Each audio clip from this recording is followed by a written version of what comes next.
At pasalamatan natin ang Diyos sa ikalawang linggo ng Adbyento. So, ibig sabihin, 2 linggo na lang, 17 days to be exact, ay Pasko na, no? At ngayong araw na ito ay mahalagang araw sa atin na mga Pilipino sa buong bansang Pilipinas sapagkat kapistahan ng Principal Patroness. Ibig sabihin, pangunahing patron ng ating bansang Pilipinas, ang dakilang kapistahan ng Immaculada Concepcion. Kaya happy fiesta sa mga taga-Concepcion, happy birthday sa mga ang pangalan ay Concepcion, no? At sa lahat ng mga galing sa lugar na Concepcion, ang kanilang pinanggalingang barangay, bayan o meron ba, wala mang probinsyang Concepcion, no? Bayan, no? Kaya happy fiesta, no? Pero dahil tumapat po ito ng linggo, kaya ang ating selebrasyon ay ang Advent Sunday, no? Kasi every Sunday is the day of the Lord, no? Pero dahil ito ay principal patroness, kaya ang celebration ay bukas, no? At dahil ito ho ay holiday of obligation, ang katumbas po nun ay Sunday obligation, no? Pero dahil nga marami ang mga nagtatrabaho o pumapasok tuwing Lunes, kaya humingi ng dispensa ang kapulungan ng mga obispo sa Pilipinas, sa Roma, kay Pope Francis, na i-dispense, no, yung mga hindi makakasimba bukas sa mabigat na kadahilanan na kanilang hanap buhay at trabaho, no? Supposed to be, ito nga ay holiday of obligation. Sa mga wala namang dahilan, kailangan po na tayo ay magsimba, no? Dahil ang katumbas nga po nito ay Sunday obligation. Ang misa po natin sa ating parokya ay 7 a.m. at saka 6 p.m., no? Kaya sana po magsimba tayo, right?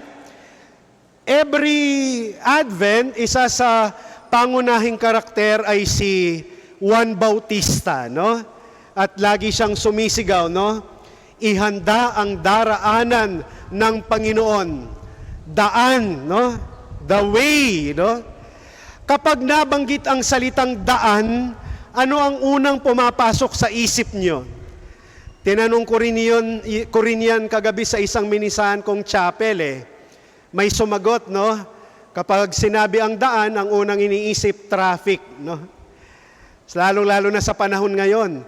Alam nyo ba sa pag-aaral, sa tindi ng traffic sa ating sa Metro Manila, no? Ayon ho sa pag-aaral, kung ikaw ay nagsimulang magtrabaho ng 20 anyos at ikaw ay magre-retire ng 60 o 65, alam nyo kung gaano kahaba yung oras na nasayang sa traffic sa buhay ninyo dito sa Metro Manila? 11 years. 11 years. Pag tinotal, yung lahat ng oras na ginugol mo sa traffic sa buong buhay mo dito sa Metro Manila, no? Imagine that, 11 years nakastuck ka lang, no? Sa traffic, no? At alam nyo ba kung magkano yung nasasayang daw na pera dahil sa traffic sa kalsada o sa daan? Around 2.4 billion pesos lang naman, no? 2.4 billion pesos, no? Or maybe more, no? Dahil sa kalsada, sa daan, no?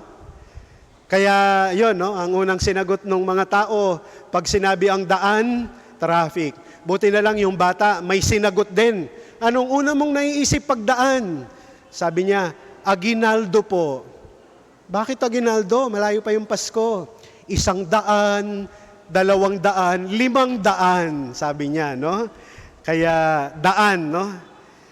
So, ang atin hong pagninilay sa linggong ito ay ayon sa ating mga narinig sa pagbasa, no?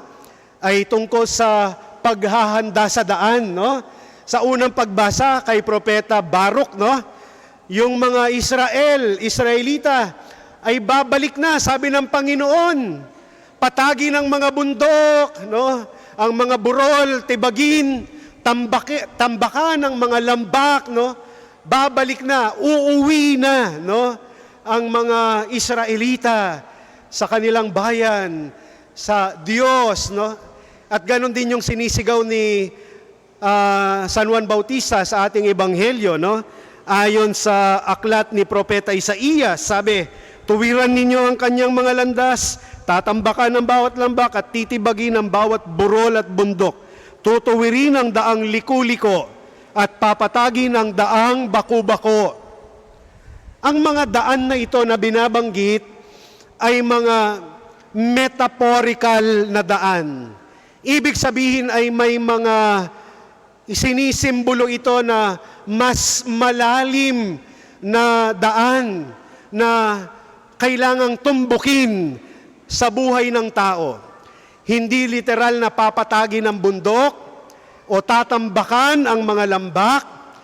Ano yung daan na iyon na kailangang hinanda? Walang iba kundi ang puso at kalooban ng tao sa pagdating ng Panginoon.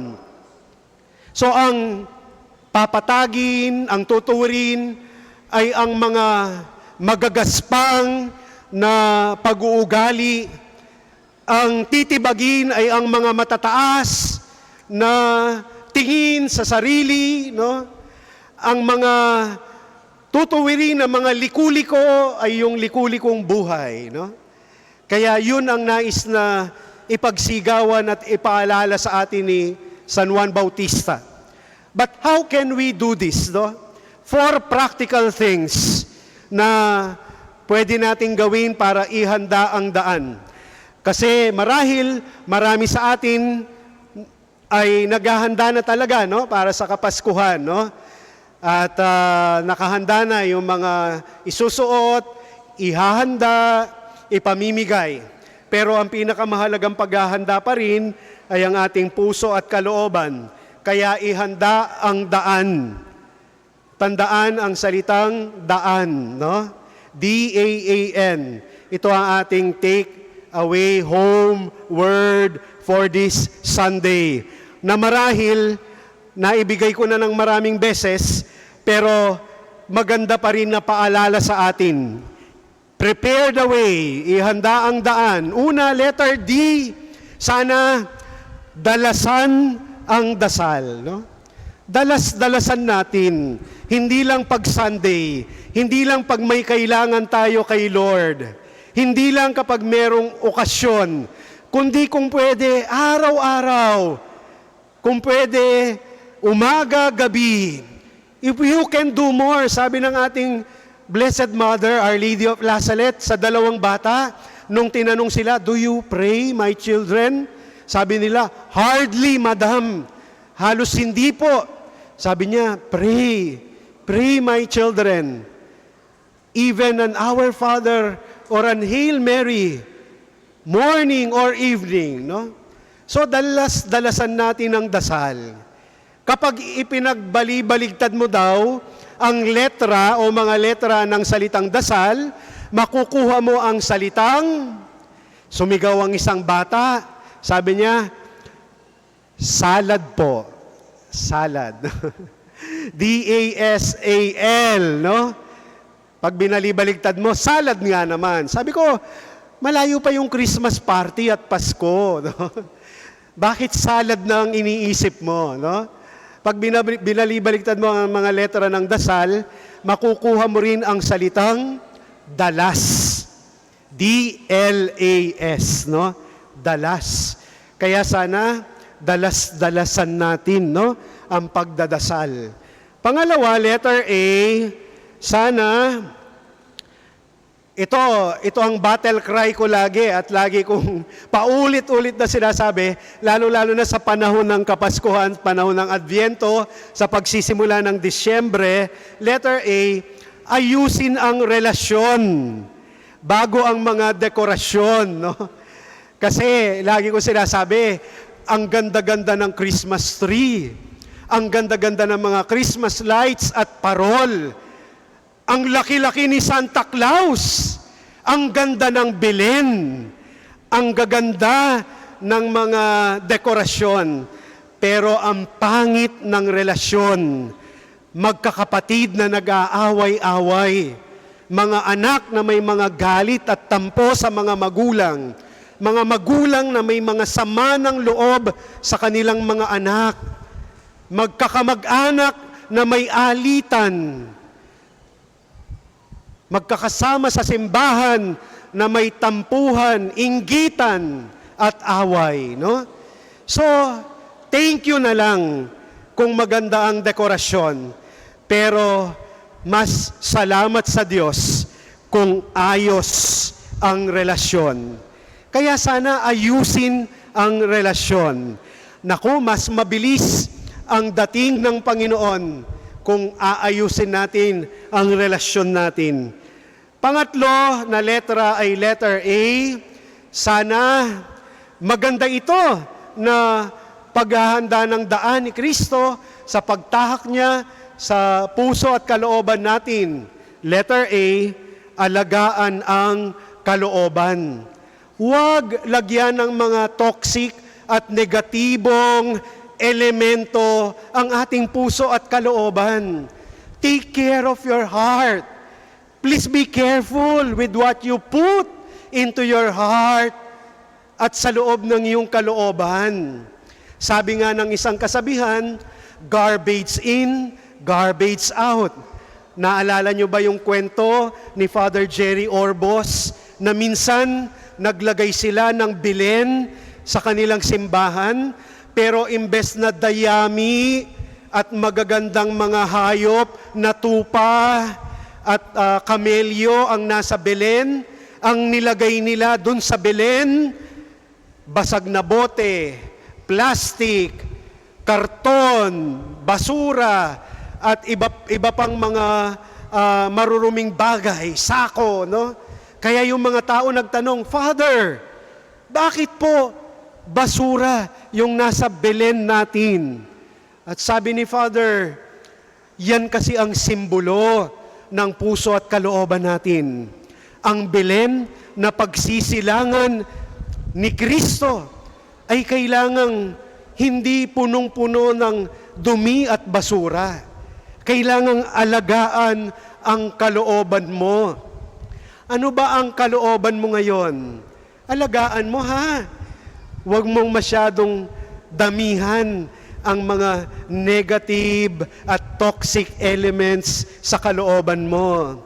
Be happy, be thankful, be grateful, smile, and inhale God's grace.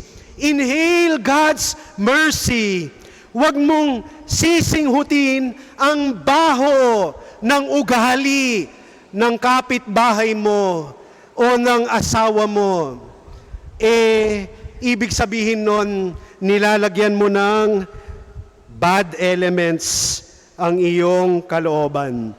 At panghuli, letter N, kailan natin dadalasan ang pagdarasal, aayusin ang ating relasyon, aalagaan ang kalooban. Letter N, ngayon na, now na, mamaya na, paglabas ninyo, pag-uwi ninyo. Kasi you never know. Let us thank the Lord. Umabot tayo sa December ng 2024. Pasalamat tayo sa Diyos. Aabot ka sa Pasko at makikita mo ang 2025. Marami sa atin hindi na umabot ng December man lang. Marami sa mga kaibigan, kamag-anak, kakilala at mga celebrity ang hindi man umabot ng December, no? Isa sa mga ikinalulungkot ko na pumanaw ay ang aking idol na singer, no, ng ages, no, na si Mercy Sunot, no? Kung pwede lang sanang ipasa yung boses niya, no? Hihingin ko na lang para magko-concert na lang ako, no? para sa seminaryo, hindi para dito sa Santo Niño. Kasi sa seminaryo na ako. No? So, yun, no? Hindi man umabot na ng December. You never know. Kasi baka mapupuno lang ng regret o panghihinayang, no? Sayang, sana nakipagbati na ako. Sayang, nakipag-ayos na sana ako, no? So, sana ngayon na, now na. Ito ang sinisigaw ni San Juan Bautista sa atin sa ikalawang linggo ng Adbyento. Dalasan ang dasal, ayusin ang relasyon, alagaan ang kalooban. Ngayon na, now na. Amen. Magsitayo